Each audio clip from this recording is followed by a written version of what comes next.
back to Chin Check. This is episode 2. We're going to be talking about more CFC fights. I am your co-host, the exotic Southwestern Snow Leopard, sensual caramel Snow Leopard, Jeremy West. And I'm here with Carlos Pacheco. That's it. Yeah. This is Carlos Pacheco. Never had a nickname. Not my thing, man. Yeah. We'll figure something out. Yeah. But they'll never be as cool as yours. Wow. Thank you. Yeah. But we're here to talk about fights. All right. Big fight announced. Yanni Muñoz, Eli Perez, professional catchweight division. Ooh. Yeah, that's like even with the fights that we have announced so far, I feel like that one 100% is up there for fight of the night and finish of the night. Yeah, it's definitely going to be action-packed. I could see, well, I don't know if that one will make it out of the first round. Yeah, I highly doubt it. Because they both go for it. Yeah. Like Ellie, I think he throws some heavy strikes. He's probably going to try to mix in his wrestling. And then we know Yanni, like he's just going to be throwing bombs. Yeah. And with Yanni, it's like, it's only a matter of time before he finds you. Because even with his, who was it, when he fought Matthew, I forgot his last name, but it was the Cold UFC.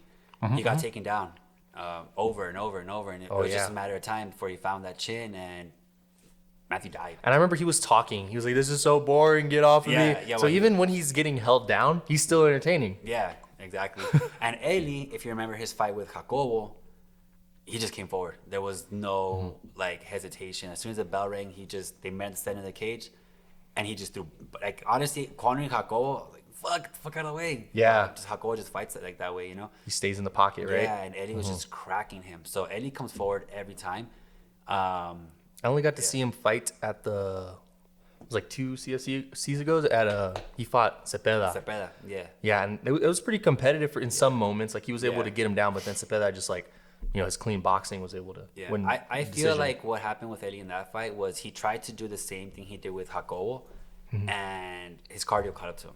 And, Cepeda just weathered the early storm, and then he ended up just controlling, with his boxing, and then he had really good takedown defense. Yeah, he was stuffing a lot of the takedowns because I think some of them at some point got forced a little too much. Yeah, and it's just Eli's style. But what makes this fight entertaining is Eli's style is perfect for Yanni. Yanni's style is perfect for Eli. Yeah, just for that clash. Yeah. Right? Yeah. Yeah, so especially in 5 minutes, I doubt this goes out of the first round. Yeah, that's right. Yeah. Pro debut, Yanni, 130-pound catchweight. Okay.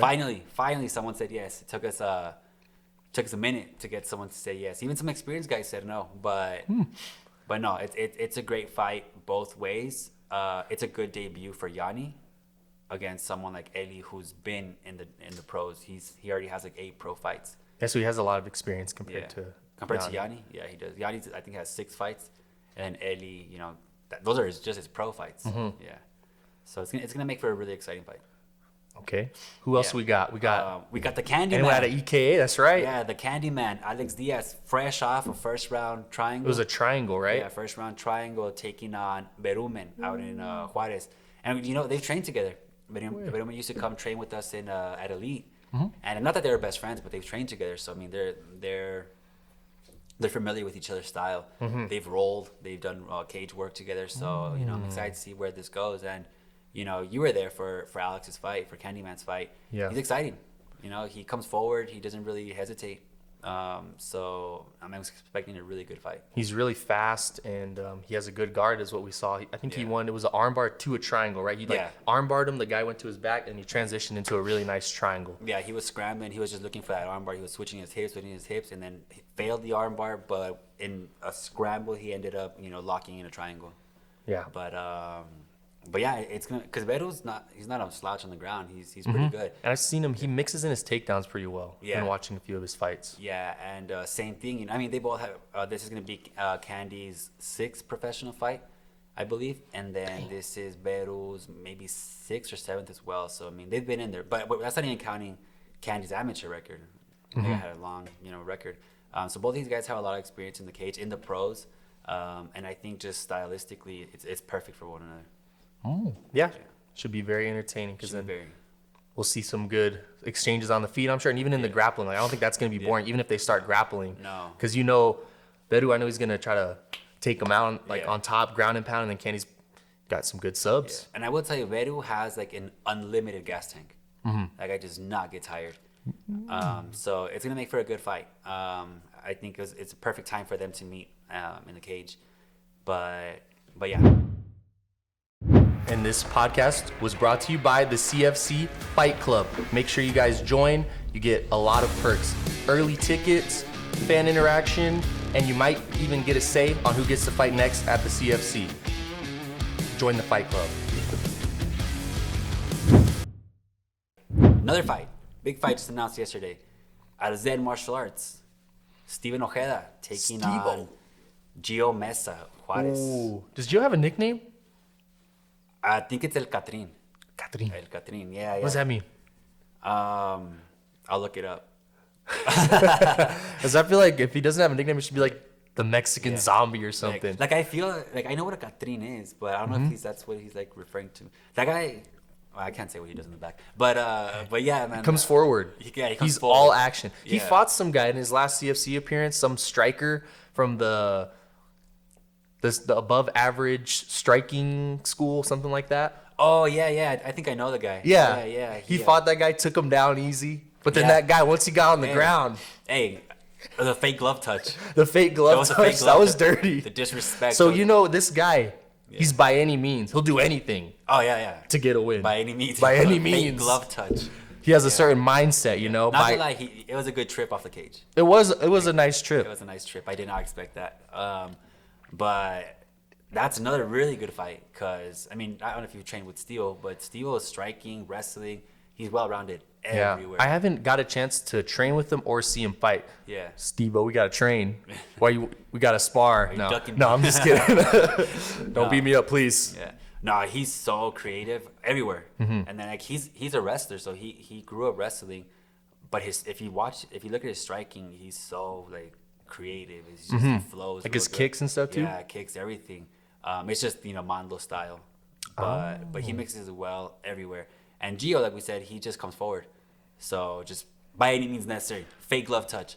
Whatever it takes. Yeah, fake glove touch. He's like, I think Chris said in the commentary, it was perfect. He's like, this guy reminds me of a Diego Sanchez. Like, the same thing. And then, like, Berchik was saying, like, Gio's the kind of person who, like, drags you into his type of fight. If you're a super, like, technical striker, like, he drags you into, like, fighting his style. Like a brawl. Like he's just brawl. scrappy. Yeah, I've seen how some of his fights go. Like he even had a boxing match. He has some pro boxing experience too. Yeah. And at first he got dropped in the first round, but then he swarmed that guy. I mean, he brought him into his fight, and he ended up, I think, winning a decision against the I think pro this boxer. is I believe his like 20th pro fight. So it's another guy who has a lot of experience.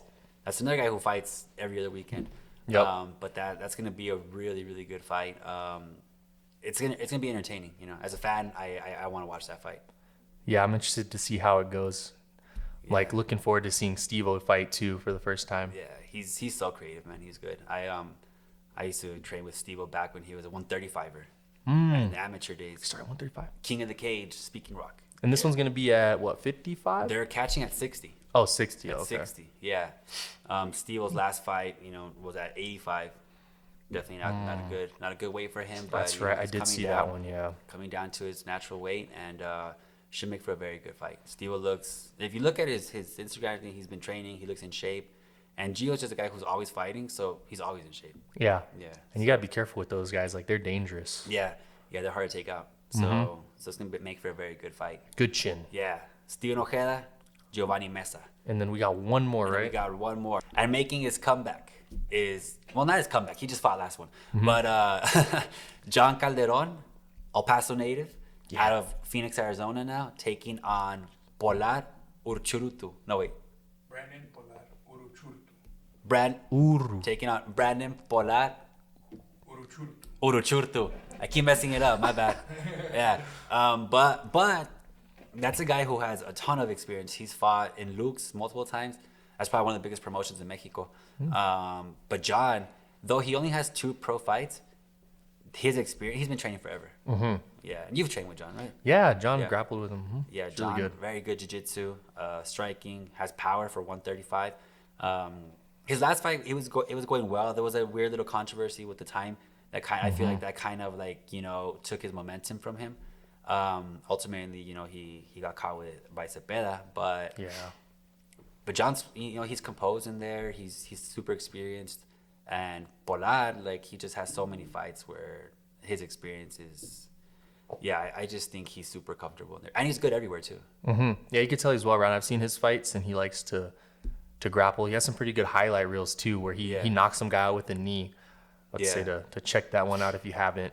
And then John, he's good southpaw. He has like some good kicks with his left leg. His straight's really nice, and then once he gets people on the ground, like they struggle with him. Yeah, I think in this fight, I mean, not that Polar's a slouch on the ground. Those guys out there are pro. They're well-rounded everywhere. But I think John's key would be getting the fight to the ground and ultimately getting the finish, the submission. Polar was probably gonna want to but John's always down to like stand and bang with you. We saw that with Cepeda. Cepeda was cracking him. I mean, John was too.